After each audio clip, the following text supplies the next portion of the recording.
बूढ़ा हो गया वो बाप, शरीर सूख गया।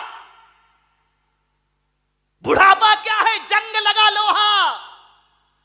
लोहे पर जंग लगता है जब पानी की मार पड़ती है, और जिंदगी को जंग लगता है जब अपनी औलाद का दुष्कार मिला करता है, जब अपनी औलाद से उपेक्षाएं मिला करती हैं। एक बात अंतर इतना है कि लोहे को जंग बाहर से लगता है और जिंदगी को जंग भीतर से लगा करता है। बाहर की जंग को मिटाने के लिए कोई रेख मार्ग मिल जाता है बाजार में, मगर भीतर की जंग मिटाने का कोई भी उपाय हमारे पास नहीं हुआ करता है। उस बूढ़े ने बच्चों को पढ़ाया लिखाया, उसकी पत्नी की मौत हो गई, अकेला बुढ़ापा, दो बेटे, एक डॉक्टर एक इंजीनियर, पढ़ा लिखा के बड़ा किया। बड़ा आश्चर्य होता है मुझे कि एक बाप अपने 4 बेटों को पढ़ा लिखा के योग्य बना देता है, अपने 4 बच्चों को खिला देता है एक बाप, लेकिन 4 बच्चे मिलकर के बुढ़ापे में एक बाप को रोटियां नहीं दे सकते हैं। मेरे भाई, जब छोटे थे तो इस बाप ने तुम्हें खिलाया था, पिलाया था, आज बुढ़ापा है, 4 बच्चे रोटियां नहीं दे सकते उसको। अरे तुमसे अच्छा तो वो बंदर होता है जो नाच नाच कर मदारी का पेट भर दिया करता है। ध्यान रखिए, क्या जिंदगी है हमारी, क्या जीवन है हमारा। अपने ही घर में परायेपन का बोध, ऐसे रहते हैं जैसे पड़ोसी के घर में रह रहे हो। कल तक जहां हुकूमत चलती थी, आज 2 रोटी का भी इंतजार करना पड़ता है।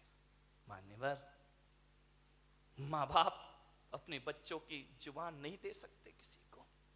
क्या हालात बना दिए हैं कि बुढ़ापे में मां बाप बच्चों के सामने चुपचाप हाथ बांधे खड़े रहते हैं। ध्यान रखें, उनके पास कुछ नहीं है।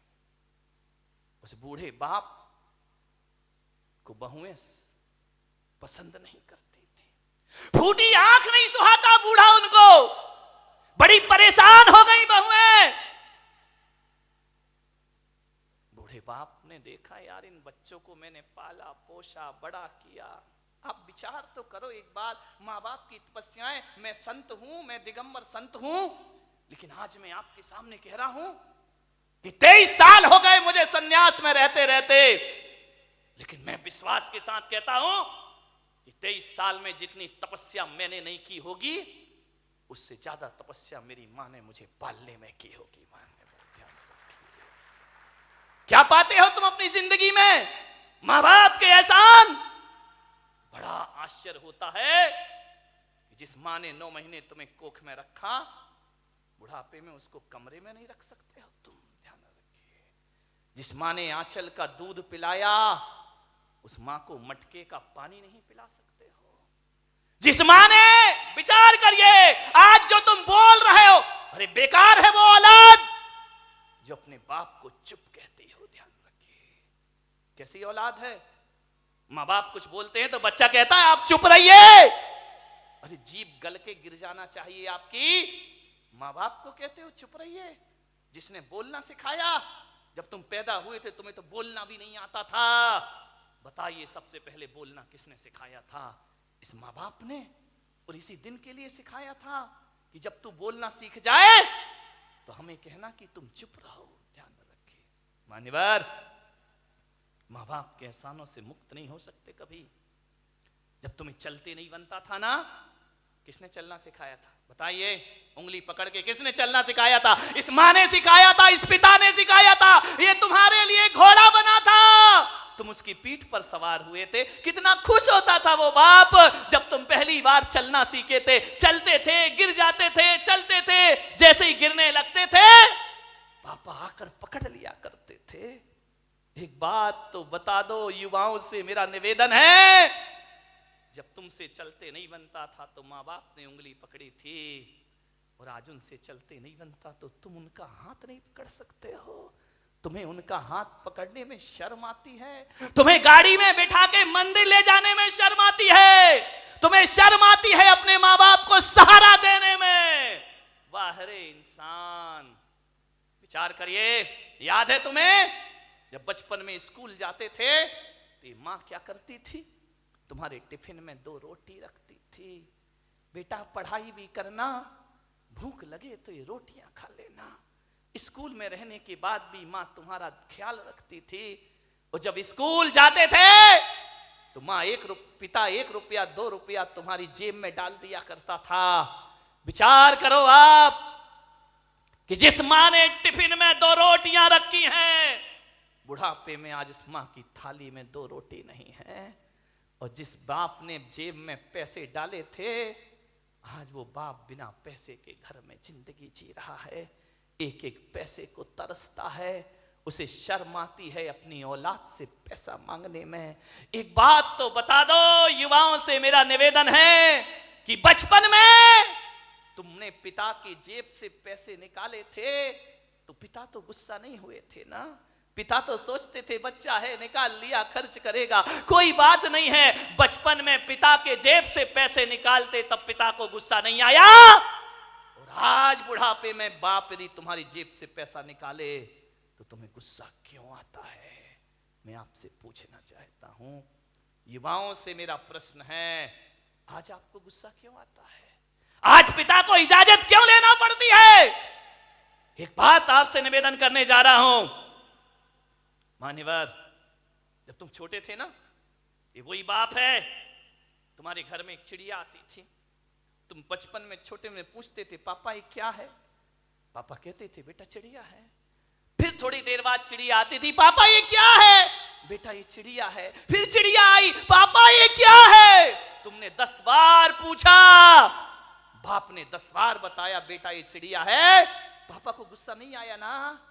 और जब बुढ़ापे में एक बाप किसी बात को 2 बार पूछ लेता है तो आप कहते हो तुम्हें एक बार का समझ में नहीं आता है, बार बार पूछते रहते हो। कितनी बार समझाऊं तुमको? बताओ, तुमने 10 बार पूछा तो पापा ने गुस्सा नहीं किया, आज पापा ने 2 बार पूछ लिया तो तुमको गुस्सा आ गया। तुम कहते हो कि माँ बाप जिद करते हैं, बुढ़ापे में परेशान करते हैं। तुमने भी बहुत जिद की थी जब तुम अपने माँ बाप के साथ बाजार गए थे, खिलौने के लिए मचल गए थे, पापा यही खिलौना लूंगा, पापा के पास पैसे नहीं थे, पापा मुझे यही वाला चाहिए। सोचिए, आप विचार करिए, बाप के पास कुछ नहीं था, तुमने डिमांड की, तुमने जिद की, तुम भी तो सड़क पर मचल गए थे, बाजार में रोने लगे थे, तब पापा को गुस्सा नहीं आया। और आज माँ बाप थोड़ी सी जिद कर ले, तुमको गुस्सा आ जाता है। किस काम की जिंदगी है ये तुम्हारी? मान्यवर, विचार करिए, तुमने कितना परेशान किया है माँ बाप को।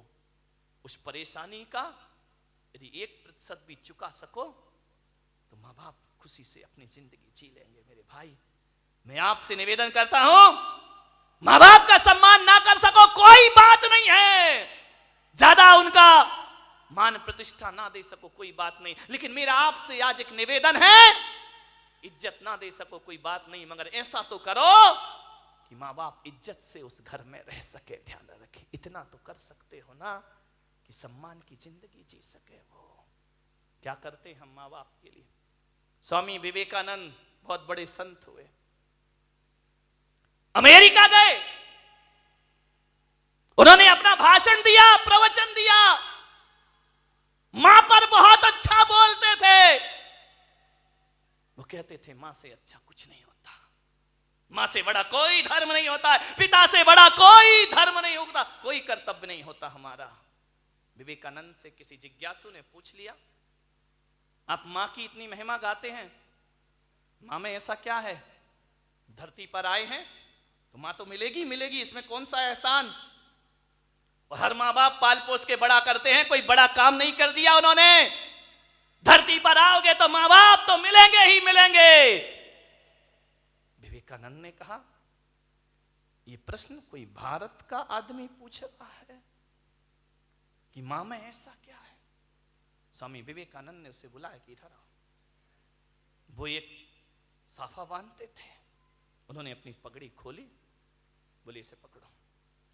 उसने कहा स्वामी जी ये क्या है? बोले पकड़ो। उसने पकड़ा। स्वामी विवेकानंद ने कहा कि जाओ मेरी सभागृह के बाहर 1 किलो का पत्थर पड़ा है, उसे उठा के लाओ। बोले स्वामी जी मुझे प्रश्न का उत्तर चाहिए। ये पत्थर अत्थर में से नहीं उठेगा। बोले देख, माँ बाप के संदेह में उठा हुआ प्रश्न किसी पत्थर से कम नहीं हुआ करता है। और पत्थर का जवाब स्वामी विवेकानंद नहीं देते, पत्थर का जवाब पत्थर ही दिया करता है। जाओ और पत्थर उठा के लाओ। वो पत्थर उठा के लाया। स्वामी जी ने कहा अपने पेट में बांध, और बांध करके पूरे नगर के 3 चक्कर लगा के आ। बोले ऐसा नहीं हो सकता। बोले क्यों नहीं हो सकता है? बोले मुझे उत्तर चाहिए। बोले उत्तर मैं नहीं दूंगा, उत्तर पत्थर देगा। माँ बाप के खिलाफ उठा प्रश्न पत्थर है, उत्तर भी पत्थर ही देगा। जाओ। उसने बांधा पूरे परिक्रमा। बोले थोड़ी देर बांधा फिर छोड़ दिया। बोले मेरे से नहीं होगा ये। बोले क्यों? बोले स्वामी जी आप इतने बड़े विद्वान हैं, मनीषी हैं, ज्ञानी हैं, मैं पेट में पत्थर बांध के घूमूंगा तो लोग हंसेंगे, मेरा मजाक बनेंगे, मुझे अच्छा नहीं लगेगा, मुझे शर्म आती है। तो स्वामी विवेकानंद ने कहा उत्तर मिल गया। बोले ये कोई उत्तर है क्या? बोले यही उत्तर है। जब तुझे 1 किलो का पत्थर बांध के घूमने में शर्म आती है, बोल तेरी माँ 9 महीने तुझे पेट में रखकर कैसे घूमी होगी, उसे शर्म नहीं आई होगी। और आज तुझे शर्म आई और तूने पत्थर फेंक दिया। अरे मूर्ख, यदि तेरी माँ को शर्म आती हो तुझे कोख से निकाल कर फेंक देती तो आज मेरी सभा में प्रश्न पूछने की औकात तेरी नहीं होती। इस ध्यान रखिए, ये माँ बाप का उपकार हुआ करता, ये माँ बाप की बदौलत है।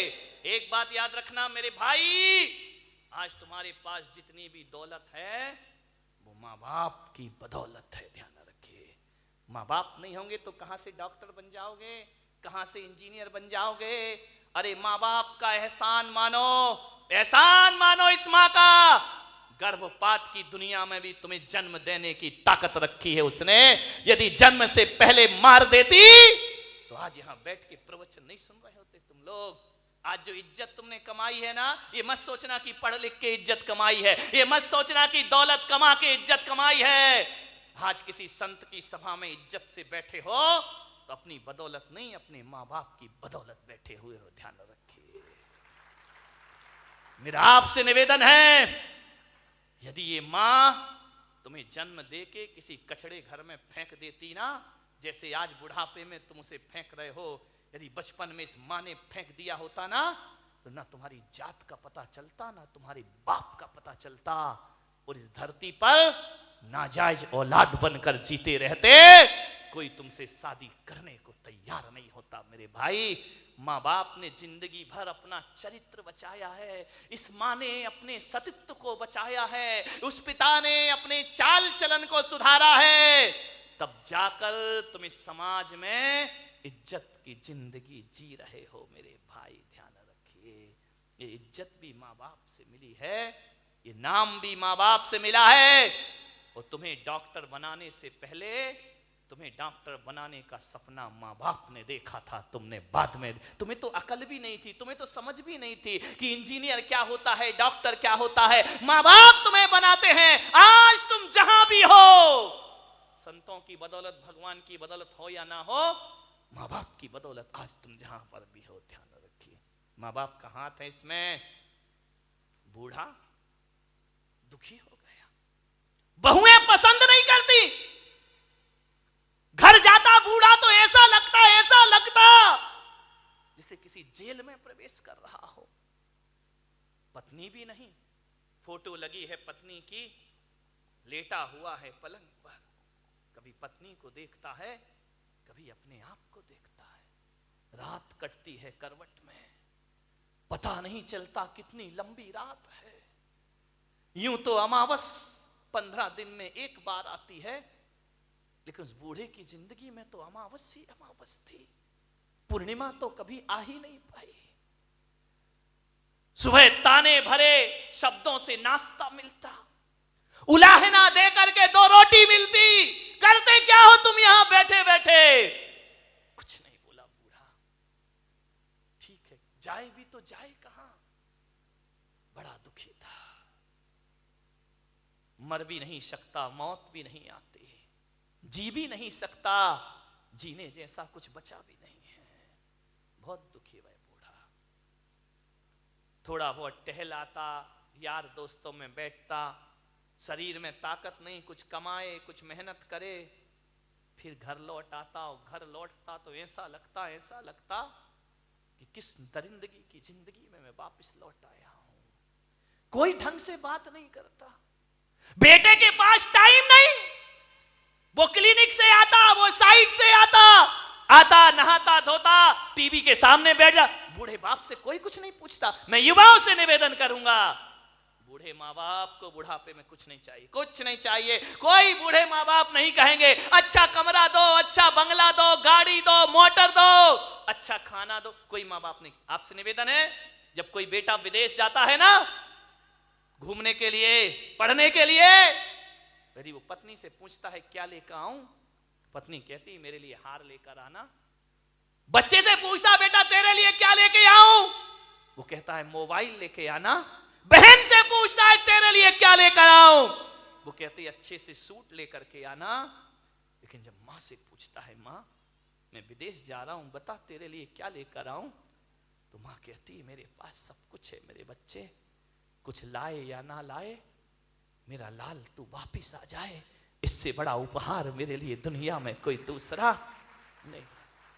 एक माँ है जो केवल तुम्हें चाहती है, तुम्हें बस, बाकी सारे रिश्ते तो तुमसे कुछ चाहते हैं। ध्यान रखिए, तुम्हें चाहने वाला कौन है? मान्यवर, क्या चाहिए एक बूढ़े माँ बाप को?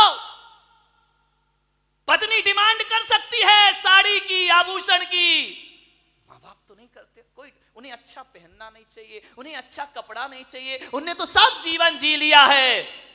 ध्यान रखना, लड़कों से मेरा निवेदन है, बूढ़े माँ बाप को केवल प्रेम के 2 शब्द चाहिए।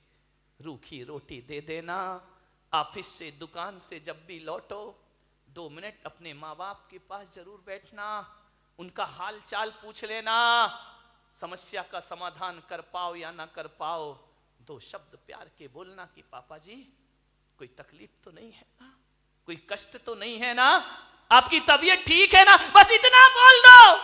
ध्यान रखिए, कुछ नहीं चाहिए माँ बाप को। एक माँ को इतना ही तो सुनना है कि माँ से इतना बोल दे बेटा कि मम्मी तू ठीक है ना।